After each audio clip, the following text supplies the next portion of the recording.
Hello and welcome. I'm Derek Varnadoe, Vice President of Broker Services, and we are reviewing key changes to the 2021 GAR contract forms. If you are an active board member, please note that included in your annual board membership is going to be access to the GAR contract forms. Non-board members may purchase a license for use by visiting forms.garealtor.com. Cannot express how much we do encourage GAR forms. They've been around for decades, they're updated annually, and they do so much more to protect licensees and the parties that we work with than any other set of forms we have ever seen. So highly recommend those GAR forms. Again, if you're not a board member, check out forms.garealtor.com. You won't have a NERDS number if you're not a board member, but you will receive a forms purchase ID number. And that number can be entered into the MLS, allowing you to pull in those GAR forms. There's a couple of new agreements this year that we are really excited about, and one of those forms is an agreement to reinstate contract, and it's GAR form F290. Now, this is a perfect form for a contract that has been terminated, but the parties wish to revive that agreement. They wish to move forward and close. Let's say, for example, that a buyer terminated within their due diligence period. Maybe they sent over to the seller an amendment to address concerns, but the seller did not return that form signed, so the buyer went ahead and terminated to protect their earnest money. But perhaps now the parties have reached an agreement and they want to move forward. This form is perfect. Or let's say a closing date was missed and perhaps one party terminated, but now they're able to close. This form is going to be perfect for that case as well. Now keep in mind it does go ahead and reinstate things, so we want to pay attention to things like the closing date that may need to also change, perhaps a time frame such as an appraisal contingency or a financing contingency may need to be extended, and that can be done on that form as well. Here's an example of what the 2021 agreement to reinstate contract is going to look like. It's a one-page agreement, so there's going to be a section right here where we can add some additional terms if we need to. Another form that is new to this year is a seller's disclosure of latent defects and fixtures checklist, GAR form F302. This is a condensed seller's disclosure statement. Now, Georgia is a buyer beware state, and yes, sellers are only required to disclose latent or hidden defects, but a lot of times if a seller doesn't complete that seller's disclosure statement, the fixtures checklist that is so important is not going to be there. So this allows an opportunity for a seller who maybe is an investor. Maybe they haven't lived in the home and they don't feel comfortable completing a complete GAR seller disclosure statement. This is just merely a form allowing them to disclose any defects. Perhaps there's not any, but does have that fixtures checklist there. Don't want to be in any kind of dispute regarding what is a fixture and what's not, what stays and what doesn't, especially right before closing. So here's an example of what that two-page form is going to look like. Simple section on the first page for disclosures, and that checklist that we all love on the second page. Another form that is new to this year is a request for confirmation of presentation of offer or counteroffer, GAR form F289. Now, we as licensees are required by Georgia license law to present every offer, every amendment that we receive to the other party. This allows the party who made that offer to request confirmation of it. Now, this does mirror NAR, National Association of Realtors, Code of Ethics. This allows, for example, a listing agent to sign off and confirm that the offer was indeed presented. It can go a long way with a buyer who may question, was my offer even presented? This allows for confirmation. So I think this is going to be a helpful form as well as we move into the new year. And here's an example of that one-page confirmation form.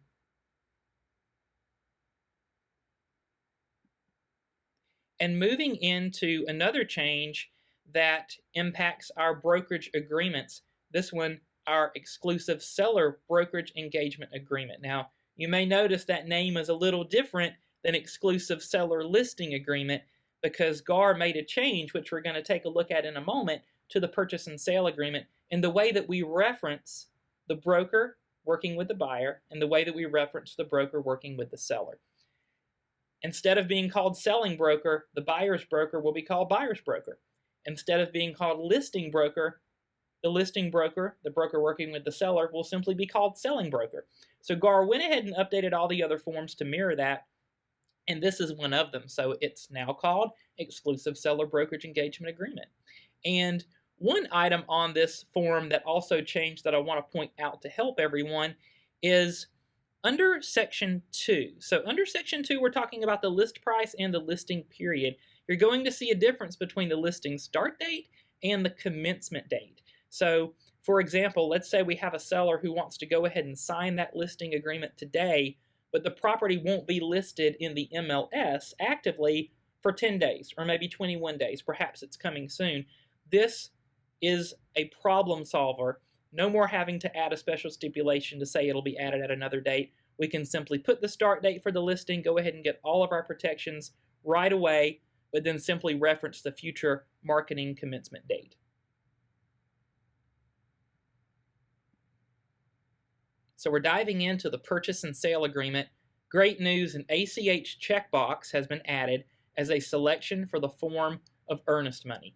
So in the past, what we've done up until now is if a buyer was remitting earnest money to Solid Source Realty through our ACH website at solidsourceem.com or to weismanem.com, they were actually remitting the earnest money by ACH transfer. It wasn't cash, it wasn't a wire, there wasn't an option there. So we were having to actually add it to the contract, stipulate that it was going to be an ACH. Not anymore. Here's an example of what that's going to look like on the first page. You're going to have the option for ACH right there. If you're wondering what is ACH, it stands for Automated Clearinghouse. It's similar to an electronic check. And actually, when the buyer remits funds on solidsourceem.com or weismanem.com, it's going to guide the buyer through the process. It's going to actually prompt them to enter in a routing and account number from a check. I know that GAR has left cash. I don't know too many brokers here in Georgia that accept cash. I know that we don't, so would definitely not recommend selecting cash.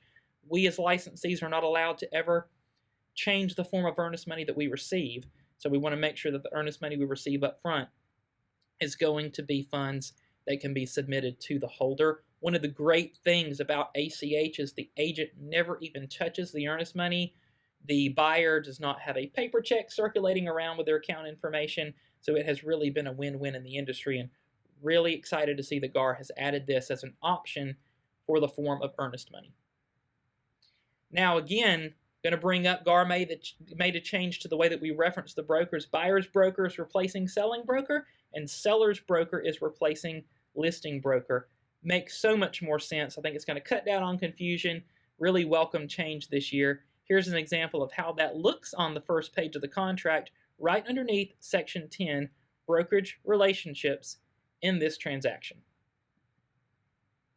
A clarification in terms of inspection and due diligence. So GAR very specifically states that a buyer has the right to enter the property and that it includes the time period after any due diligence, among other things and without limitation, to meet contractors and vendors, measure for renovations, and confirm that any agreed upon repairs have been made and the property otherwise remains in the same condition as it was on the binding agreement date.